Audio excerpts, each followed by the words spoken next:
사랑하는 우리 이문동교회 성도 여러분, 안녕하십니까? 네, 저는 오늘 갑진진주라는 제목으로 함께 예수님의 비유를 성도님들과 나누고자 합니다.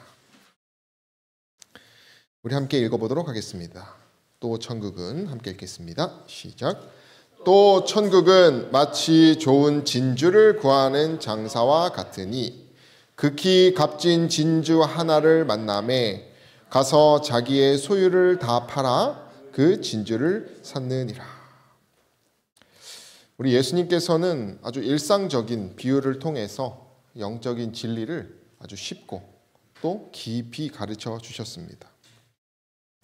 특별히 이 진주와 같이 실생활에서 익숙히 경험되었던 예시들을 들으시면서 공감을 이끌어내실 뿐만 아니라 이 일상 속에서 영적인 의미를 이렇게 깨달을 수 있도록, 그래서 그 일을 통하여 그 매일 반복되는 청중들의 삶 가운데 그 영적인 의미를 통해서 기쁨을 새롭게 느끼고 새로운 결심을 할 수 있도록 하셨습니다.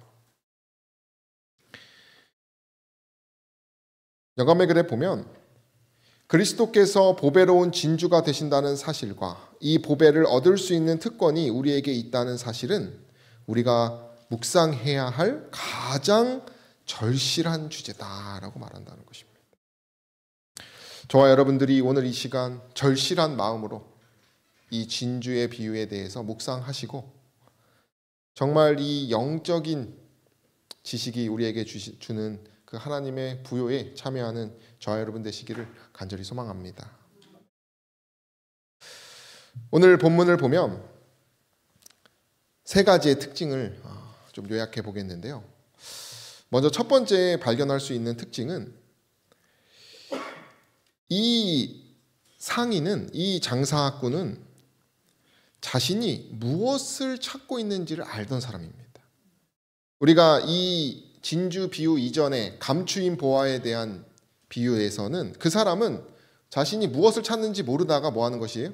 우연히 찾았다면은 이 장사는 무엇을 찾으려고 했던 사람입니까? 진주입니다. 진주. 우연한 보물을 아무거나 찾으려고 한 것이 아니라 극히 값진 진주를 찾아 헤맸던 사람입니다.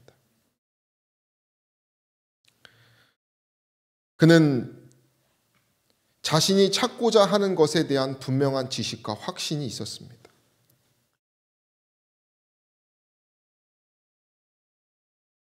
그 사람은 영적인 의미로 보았을 때 참된 만족을 찾아다녔던 사람입니다. 부도, 명예도, 건강에서도 찾을 수 없었던, 그리고 심지어 종교적인 형식적인 생활에서도 찾을 수 없었던 참된 자유와 그 어떤 힘을 그는 찾고 있었던 사람이라는 것입니다. 그것을 좋은 진주를 찾는 사람으로 얘기하고 있는 것입니다.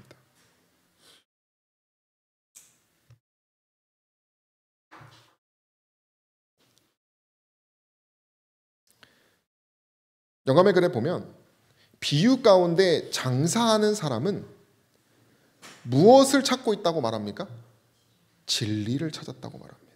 대부분 사람들이 이 하나님의 선물에 대해서 무관심하지만 이 장사하는 사람은 진리에 대해서 아주 간절히 찾았던 사람입니다. 그걸 진주로 표현한 것이죠. 많은 사람들이 있었지만 영감의 글에 보면 진실하고 사려 깊은 자들이 영혼의 보화가 될 만한 것을 찾고 있었다고 합니다. 유대인 중에서도 가지지 못한 그 참된 진주와 같은 그 어떤 것을 갈망했던 사람들이 있었다고 설명하면서 형식적 종교의 만족을 얻지 못한 자들은 영적인 그리고 향상시키는 그 무언가를 갈망하고 있었다라고 말합니다.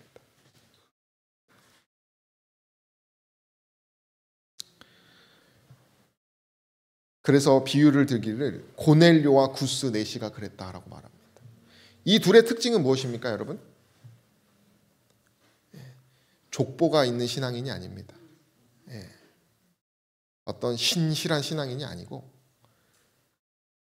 일반 영혼입니다.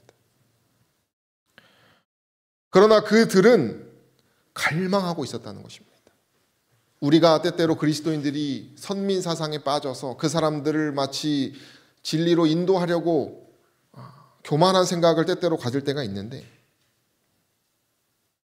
갈망하지 않으면서 그저 남을 전도하려고 하는 사람들이 있는 반면에 그들은 진리에 대한 지식이 없었습니다마는 뭐가 있었습니까? 그 진주와 같은 분명한 갈망을 갖고 살아갔다는 것입니다.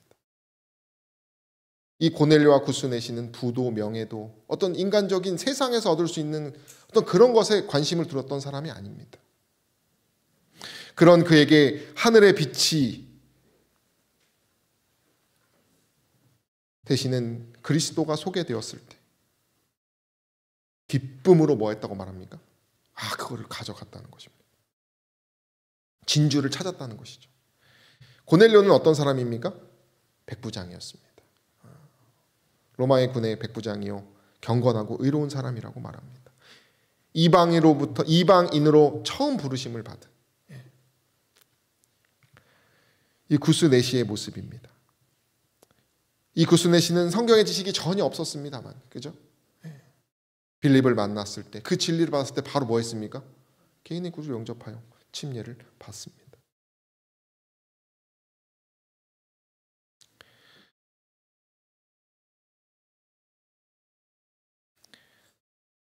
읽어주시면 감사하겠습니다.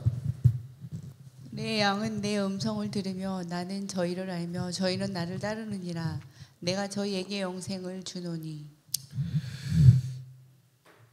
값진 진주로 말미암아 얻는 것은 이 영생이요, 그리스도께서 나타나는 은혜입니다.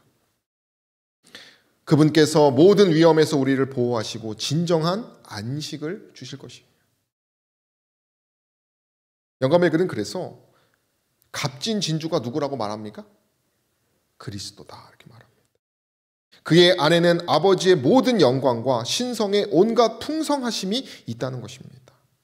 그래서 그분을 따르는 자들은 그분 안에서 힘과 소망과 평안과 거룩한 기쁨 가운데 살아간다는 것입니다. 새로운 마음으로 후회나 어떤 죄책감으로 끌려가는 것이 아니라 7번 넘어질지라도 다시 일어나려고 하는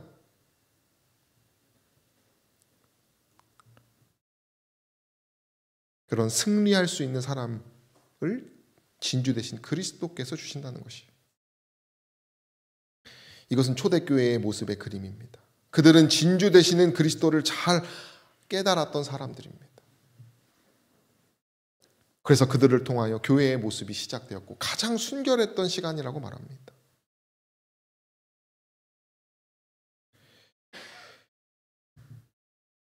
성경은 지혜와 지식의 모든 보화가 그리스도께 감춰져 있다고 말합니다. 우리에게 지혜와 의로움과 거룩함과 구속함이 되셨다라고 말합니다. 그래서 금세나 내세에 있어서 사람의 심령의 필요와 갈망을 만족시킬 수 있는 모든 것은 어디서 찾을 수 있다고 말합니까? 그리스도 안에서. 구스인과 백부장은 이 그리스도라는 분은 몰랐어요. 그러나 그 마음 가운데 이러한 심령을 채워주는 것에 대한 갈망이 있었다는 것입니다. 저와 여러분들은 어떤 것을 갈망하고 살아가십니까? 눈에 보이는 것입니까? 아니면 이 말씀이 기록하는 그리스도께서 주시는 이러한 풍요입니까? 오늘 예수님께서는 그런 비유를 말하시면서 자신에게 오라고 초청하신다는 것입니다.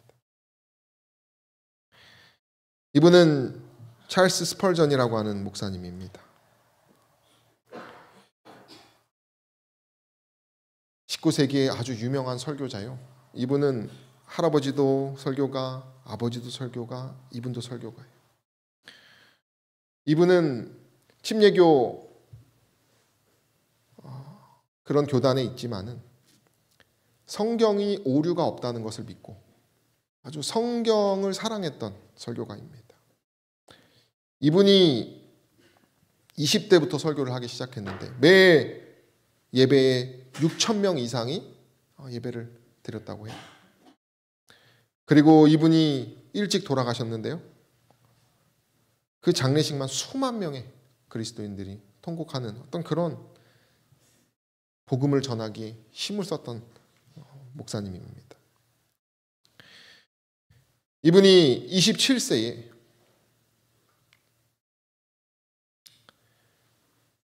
20대 때에 그가 이런 설교를 하였습니다. 읽어주시면 감사하겠습니다. 누군가 인류가 연구해야 할 합당한 주제는 인간이다라고 말한 적이 있습니다. 저는 그러한 생각에 반대하지 않습니다. 하지만 하나님의 택함을 받은 자들이 연구해야 할 합당한 주제는 하나님이라는 것도 마찬가지로 사실이라고 생각합니다.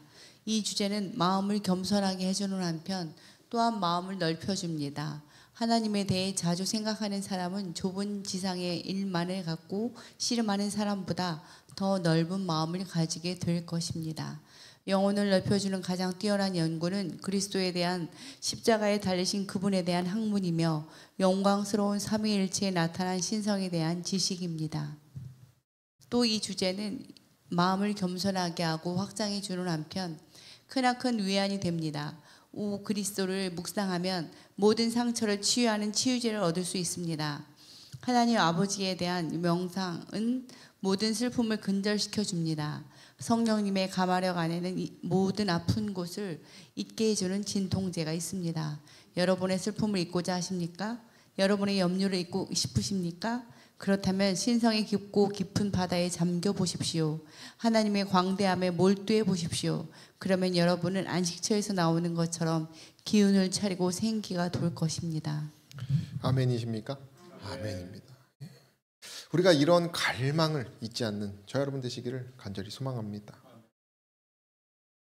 그리고 이 갈망해 주신 하나님의 이 선물은 모든 사람에게 개방되어 있다는 것을 기억하셔서 우리가 찾아야 하는 것이 무엇인지, 우리가 정말 바라봐야 하는 것이 무엇인지, 여러분 남들보다 유리하게 여러 가지를 더 갖고 있다고 해서 되는 것이 아닙니다.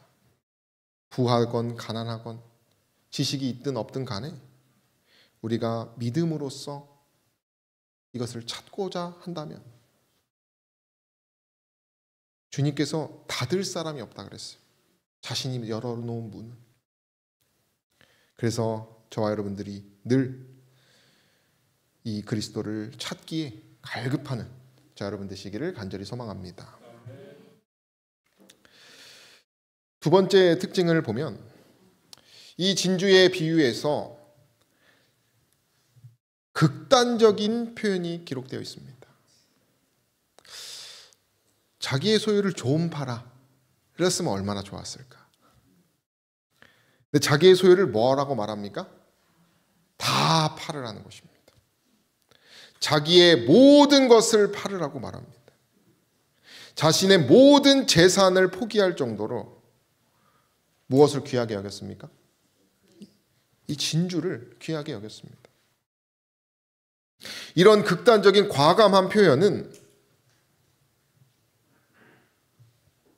이 진주가 얼마나 가치 있는지에 대해서 말해준다는 것입니다. 그래서 우리가 기억해야 할 두 번째 교훈은 모든 것을 팔아야 얻을 수 있는 진주의 가치라는 것입니다.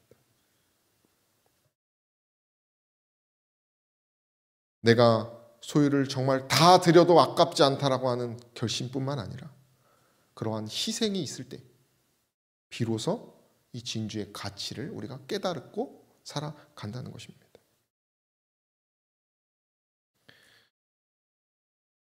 이 상인은 진주를 사가지고 되파는 사람이 아닙니다. 싸게 사가지고 더 비싸게 팔려고 이 진주를 구한 것이 아니라 이 진주를 뭐 하려고 했던 사람이에요? 소유하려고 했던 사람. 왜 그렇습니까? 남을 줄 수 없기 때문에 그렇습니다. 그만큼 가치가 있기 때문에. 여러분들은 어떤 걸 가장 소중히 여기고 계십니까? 아마 자녀가 계신 분들은 자녀이지 않을까 생각이 되는데 그보다 더 높은 가치가 있다고 하는 것이죠. 영감의 글에 보면 비유 가운데 진주를 선물이라고 하지 않았다 이렇게 말합니다. 그분은 물론 값없이 주시는 선물이지만 그러나 우리 함께 해볼까요? 그러나 시작. 그러나 그분에게 아낌없이 자기 자신 곧 영과 혼과 몸을 바치는 자들에게만 그러하다라고 말합니다. 우리 자신을 그리스도에게 바치라고 말합니다. 그러면 우리는 값진 진주를 얻는다라고 말한다는 것입니다. 이 말씀에 순종하는 저 여러분 되시길 바랍니다. 우리 마음 가운데 세상적인 것이 있다면 이 시드는 식물처럼 우리는 그 진주의 가치를 모를 것입니다.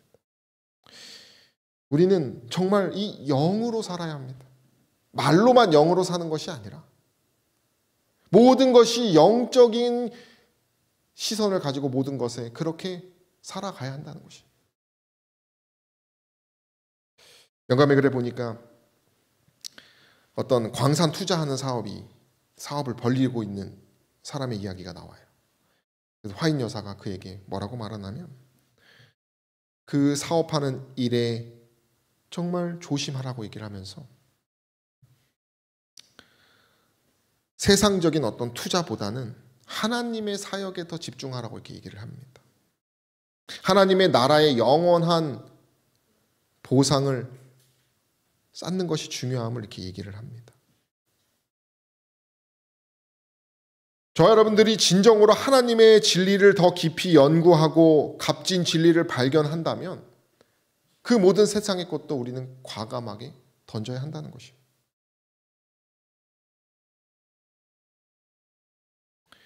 내가 너를 권하노니 내게서 불로 연단한 금을 사라고 합니다.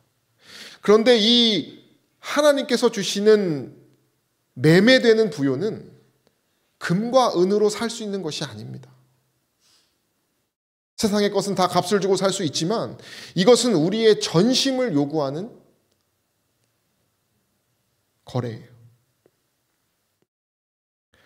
예수께서는 오늘날도 성령을 보내신다고 약속하십니다. 그러나 그 성령을 온전히 받는 사람이 드물다고 말합니다. 누구나 성령의 충만함을 원하면 받지만은 세속적인 일에 마음이 너무 빼어져 있기 때문에 내 자아가 너무 섞여 있기 때문에 그 성령을 온전히 누리지 못한다는 것이죠.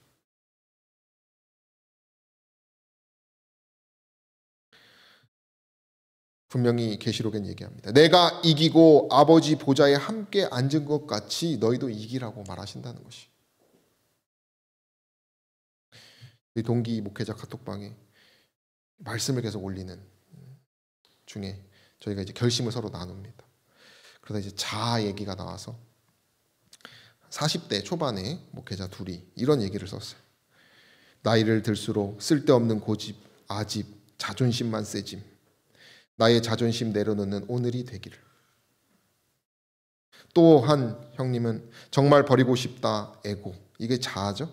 스스로 의로운 사람이 되려 해도 도저히 불가능하다는 것을 깨달으며 그리스도의 자비와 용서를 구하는 무력한 자신을 인정하는 하루 되기를 이렇게 하면서 이번 주에 이렇게 말씀을 나눴어요.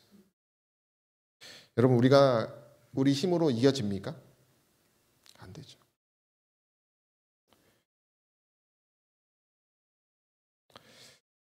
읽어주세요. 예수께서는 자신을 비우셨다. 그리고 그가 행하신 모든 일에 자아가 나타나지 않았다. 그는 모든 것을 그의 아버지의 뜻에 복종시키셨다. 예수 그리스도는 아버지의 뜻에 복종했다고 얘기합니다. 적당히 우리가 그것을 값을 치러서 얻을 수 있는 것이 아니에요. 자신을 완전히 비우는 것. 마태복음에는 분명히 얘기합니다. 주여 주여 하는 자마다 천국에 들어가지 않고 하늘에 계신 아버지의 뭐대로 하는 사람이요? 뜻대로. 우리가 어떤 특별한 영적인 경험, 변화를 경험했다고 해서 우리가 천국에 가는 것이 아닙니다. 우리는 모든 상황에서 하나님의 뜻에 온전히 순종하고 믿음으로 일상을 살아갈 때 절대적으로 그 하나님의 사랑을 바라보고 신뢰하면서 의지하는 삶을 살아갈 때에만 뭐 할 수 있는 것입니까? 이 부요를 경험할 수 있다는 것이에요.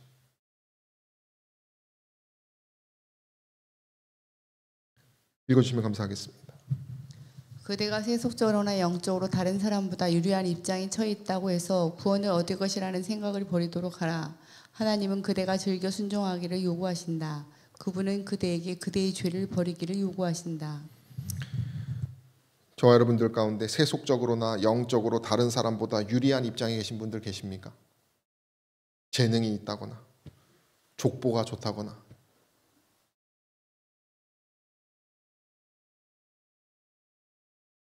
인물이 좋다거나 그런 것들이 아무리 유리한 사람의 입장에 있다 할지라도 뭐를 버리지 않으면요? 이 죄를 버리죠. 이 죄를 미워하지 않으면. 제 한 구도자 형님이 아주 오랜만에 저한테 연락이 와서 제가 만나러 갔어요. 뭐 여러 정말 치열하게 일을 하는 그 기후 쪽에서 일하시는 분인데 저한테 대뜸 무슨 얘기를 하냐면 그리스도인들이 값싼 회개를 하고 나서 그 부끄러움도 모르고 다시 그냥 그렇게 살아가는 것에 대해서 아주 실망을 하고 있음을 저한테 얘기해 줬습니다.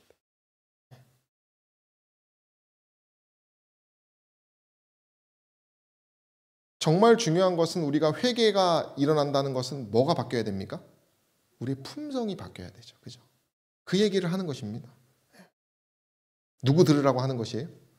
저 들으라고 하는 것이에요. 너 똑바로 해야 된다. 그분은 정말 치열하게 선한 일을 위해서 하고 있는 것을 제가 보았어요. 근데 무언가 실망스러운 그리스도인들이 주변에 있나 봅니다.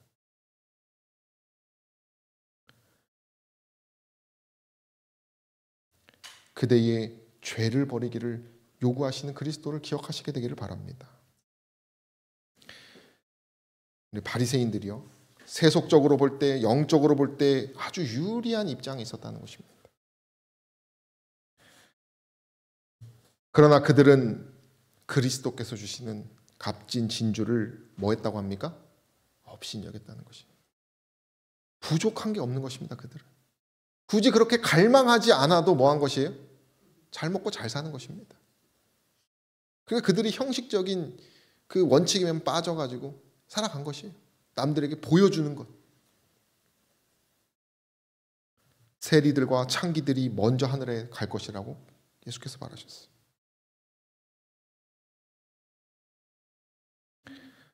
읽어주세요. 세상에는 하늘 진주를 항상 찾고 있는 것 같이 보이는 사람들이 있다. 그러나 그들은 저희의 좋지 못한 습관을 완전히 끊어버리지 않는다. 그들은 그리스도께서 저희 안에 사시게 하기 위하여 자신에 대하여 죽지 않는다. 그러므로 그들은 귀한 진주를 얻지 못한다.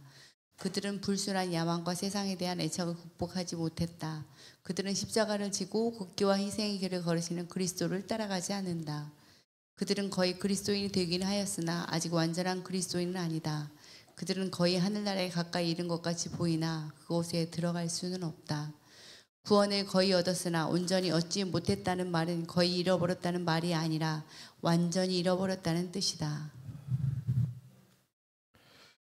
저 여러분들이 완전히 끊어버리는 그런 저 여러분 되시기를 바랍니다. 오늘자 기사에 스위스 챔피언이자 U21 국가대표팀의 일원인 실반 워너에 대한 기사가 올라왔습니다. 22세입니다. 종교적인 이유로 은퇴를 한다는 것입니다. 이유는 독실한 크리스천이라고 합니다. 그는 재림교인입니다. 그는 스위스의 유명한 클럽 FC 취리히라고 하는 아주 엘리트 구단에 있는 22살의 청년이에요. 1군 팀입니다. 그리고 거기서 이적한 후 주전으로 자리 잡아서 계속 일을 하고 있었던, 축구를 하고 있었던 청년이에요. 읽어주시면 감사하겠습니다. 그의 인터뷰입니다. 나는 독실한 크리스천이고 성경을 읽는다. 나는 내 삶에 대해 스스로 결정을 내린다. 나는 예수 그리스도를 따르기를 원한다. 결과적으로 성경의 안식일이 내게 중요한 의미를 갖게 됐다. 이는 축구 선수로서 더 이상 토요일에 경기를 하기를 원하지 않는다는 의미라고 말했다. 이어 내 개인적인 신념이다. 나는 지난 며칠 동안 이 결론에 도달했다. 나는 아직 어떤 교회의 신도가 아니다. 나는 내 캐리어 동안 나와 함께하고 나를 지지해준 많은 사람들에게 고마움을 표한다고 덧붙였다. 여러분, 대기업에서 일하다가 포기할 수가 있을까요?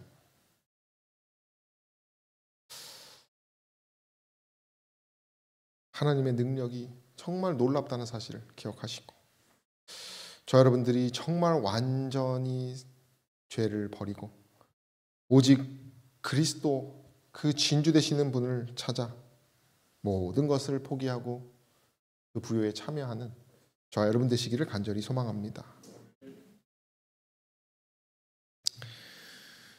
끝으로 이 예수 그리스도의 비유를 보면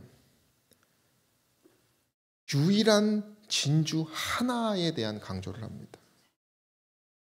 아주 완벽하고 소중한 진주 하나입니다. 유일한 진주를 그가 만났다라고 말합니다. 2019년에 아랍에미리트에서 아주 오래된 진주가 발견됩니다. 그래서 아부다비 루브르 박물관에서 전시까지 합니다. 이름은 1만 년의 사치입니다. 그리고 그들의 어떤 과학적 근거 아래서 8,000년 된 진주라고 합니다. 아마 이것은 그 연대기, 탄소 연대기가 좀 저희하고는 좀 안 맞긴 하지만은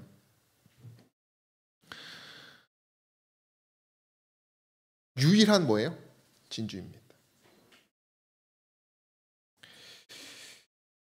예수님의 이 비유 가운데 또 다른 뜻이 있다고 영감의 글은 얘기합니다. 그것은 예수께서 잃어버린 인류를 값진 진주로 보고 계신다는 것입니다.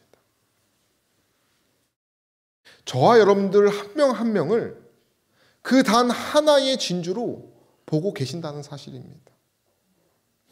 그분이 우리를 향한 그분의 사랑이 유일하고 완전하다는 사실을 말해주고 있다는 것입니다.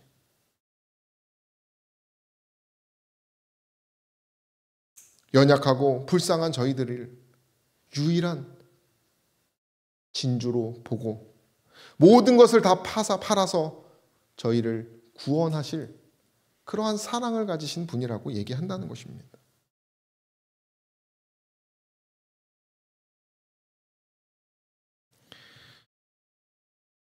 영감의 글에 이렇게 되어 있습니다. 읽어주세요. 억압당하고 절망에 빠진 영혼들에게 오셔서 겁이 많은 자를 격려하시고 나약한 자를 강하게 하시며 시련당하는 여호와의 종들에게 용기와 도움을 나누어 주시는 하나님의 성령의 아름다운 가마는 얼마나 귀중한 것인가. 죄 많은 자를 온유하게 다루시고 우리가 어떤 큰 슬픔에 짓눌려 있을 때와 역경에서 당신의 인내와 친절을 나타내시는 우리 하나님은 얼마나 고마우신 분인가. 세상이 보기에는 전혀 가치 없는 저와 여러분들을 우리 예수께서는 가장 귀한 진주로 보고 이와 같은 위로와 사랑을 베푸신다는 사실이에요.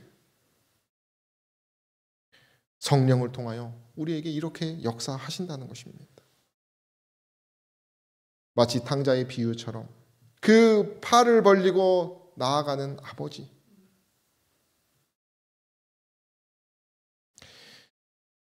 사도 바울은 그래서 내 주 그리스도 예수를 아는 지식이 가장 고상하다 이렇게 한 거예요.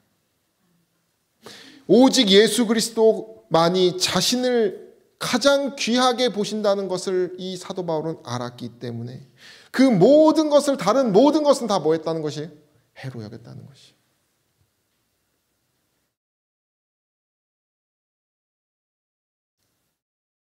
읽어주세요.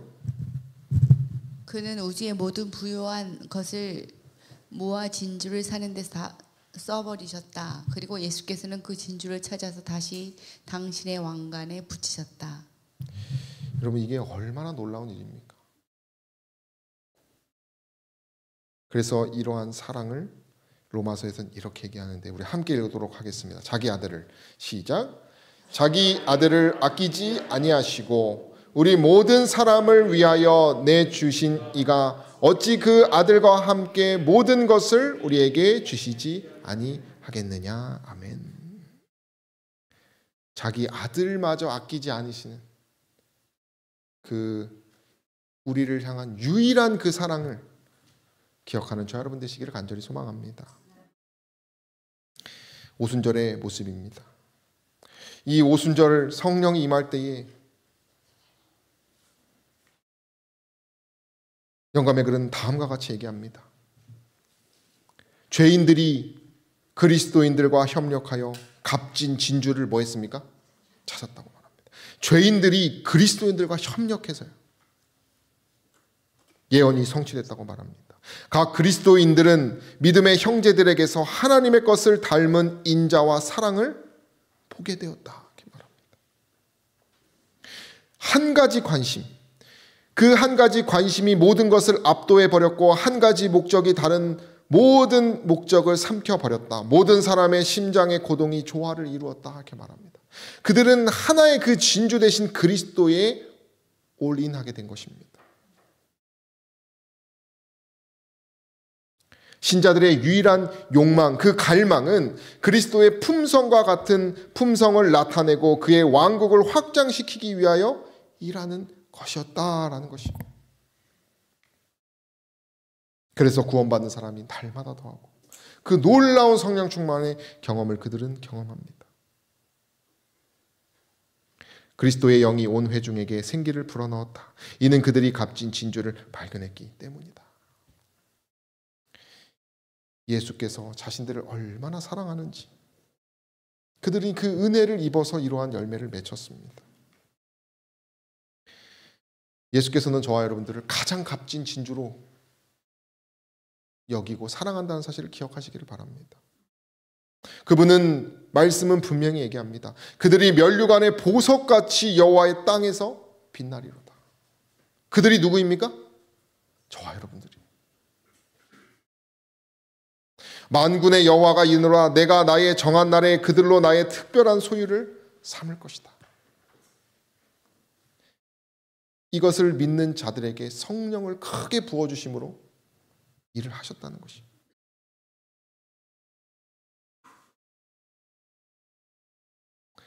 이 값진 진주가 얼마나 값비싼 것인지를 사람에게 보여주시는 이는 성령이시다. 오늘 이 시대에 성령을 구하라고 초청하시는 이 말씀에 저 여러분들이 응답하시게 되기를 간절히 소망합니다. 이것이 오늘날의 성령을 받을 때 어떤 모습이라고 우리가 좀 생각해 보면 좋을 것 같아요. 끝으로 이거를 우리가 함께 읽고 마치도록 하겠습니다. 우리가 정말 이러한 기대를 가지고 오늘 저와 여러분들이 값진 진주 되시는 그 그리스도를 갈망하시고 구하셔서 그 우리의 보혜사 되시는 그리스도의 영을 저와 여러분들이 온전히 충만케 받아서 늦은 비에 그 열매를 얻는 저 여러분 되시기를 바랍니다. 우리 함께 읽도록 하겠습니다. 오순절에 부어주신 시작. 오순절에 부어주신 성령은 이른 비였다. 그러나 늦은 비는 더욱 풍성할 것이다. 성령은 우리가 당신을 구하고 받아들이기를 기다리신다. 아멘. 말씀을 마치겠습니다.